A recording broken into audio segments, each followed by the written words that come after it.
Làm thế nào để tóc nhanh mọc và nuôi dưỡng tóc và làm cho tóc suôn thẳng, mềm, bóng, khỏe, tự nhiên. Các bạn hãy theo dõi công thức này nhé. Thì ở công thức này hôm nay chúng ta cần đến bột gạo. Đây là bột gạo. Gạo tôi đã xay nhỏ là như thế này rồi. Rồi các bạn hãy làm theo công thức. Chúng ta cần một cái nồi. Tiếp đến ta cần đến 2 thìa bột gạo.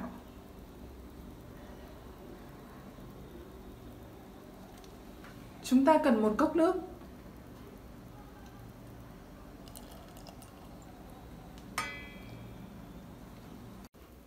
Sau đó chúng ta đảo và cho lên bếp đun.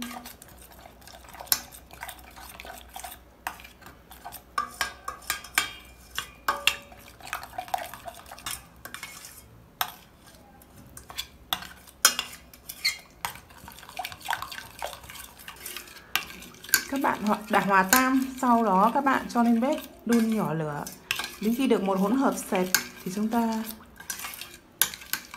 sẽ đặt. Rồi bây giờ chúng ta đặt lên bếp. Chúng ta cho lên bếp và đảo liên tục. Các bạn nhớ đảo tay liên tục.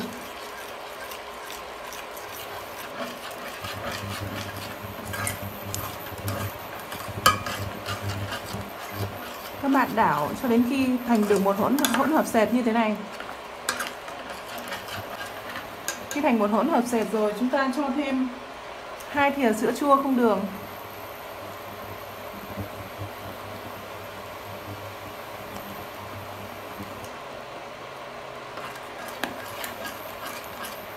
Sữa chua không đường rất tốt với da đầu của chúng ta, nó sẽ làm sạch gầu và giảm ngứa, hết ngứa.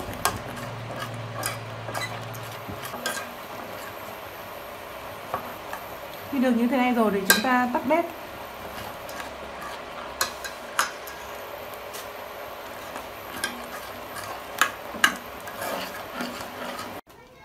Khi hỗn hợp đã nguội rồi, chúng ta sẽ cho ra bát. Ta cho hỗn hợp ra bát.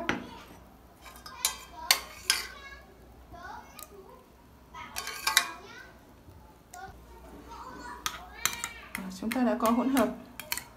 Chúng ta đã có gạo và sữa chua.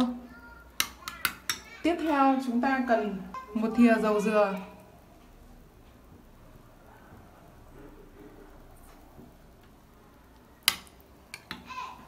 Chúng ta cần lòng đỏ trứng gà.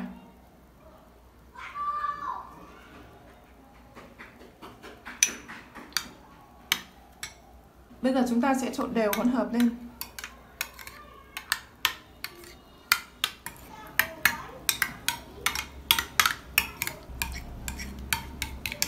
Wow, các bạn thấy chưa? Chúng ta đã có một bát hỗn hợp, một bát kem ủ tóc cực kỳ hiệu quả.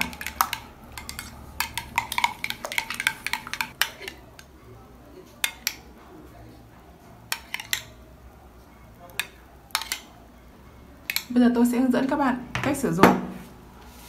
Các bạn hãy gội qua, làm sạch tóc bằng dầu gội và nước ấm. Và chúng ta lau khô tóc 80%, để lại độ ẩm 20% đến 30%.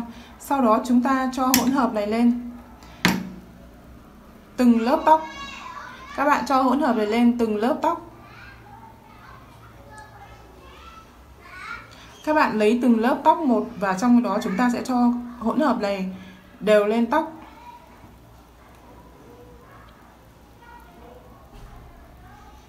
Và các bạn ủ là 30 phút.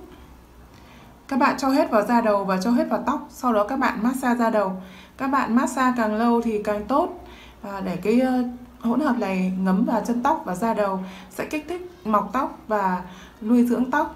Các bạn làm công thức này 1 tuần, làm 3 lần để chúng ta thấy cái hiệu quả rõ rệt. Sau khoảng 2 tuần hoặc 3 tuần hoặc ngay tuần đầu thôi, sau khoảng một tuần đầu thì các bạn sẽ thấy tóc mọc rất nhiều. Và sau 1 lần thì các bạn sẽ thấy rằng tóc mình sẽ rất là mượt và chắc, khỏe, bóng. Với công thức này thì phù hợp với tất cả mọi người. Bà mẹ mang thai, bà mẹ cho con bú và các em nhỏ đều rất phù hợp. Các bạn có vấn đề về da đầu và về tóc gãy, tóc rụng, tóc khô xơ, các bạn đều dùng được cái mặt lạ này, đều thích hợp. Các bạn massage vào da đầu từ 5 đến 10 phút và càng massage lâu càng tốt. Sau đó các bạn hãy chùm mũ ni lông ủ 30 phút. Sau đó các bạn xả sạch lại bằng nước ấm và dùng xà phòng gội đầu và dầu xả như bình thường.